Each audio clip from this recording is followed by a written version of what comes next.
ఈరోజు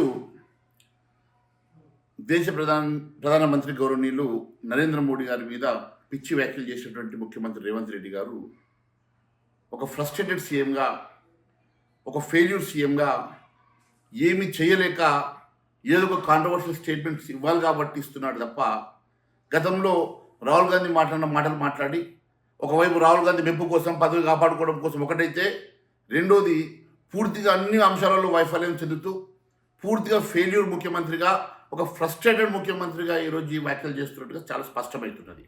నేను ఒకటే అడుగుతా ఉన్నాను, ఒక బీసీ ప్రధానమంత్రిగా ఈ దేశంలో నరేంద్ర మోడీ గారు 10 సంవత్సరాలు ఉంటే చూసి ఓర్వలేక పిచ్చి కూతలు కూస్తున్నటువంటి రేవంత్ రెడ్డి గారు, నేను ఒకటే మిమ్మల్ని సూటిగా అడుగుతా ఉన్నాను.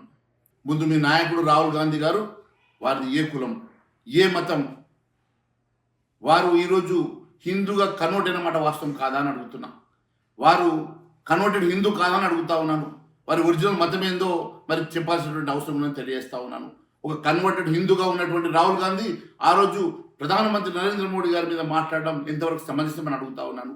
వారు మాట్లాడిన పిచ్చి మాటలు ఈరోజు మీరు మాట్లాడి మీరు చరిత్రహీనుడిగా మిగిలిపోతారని చెప్పి నేను మిమ్మల్ని హెచ్చరిస్తా ఉన్నాను.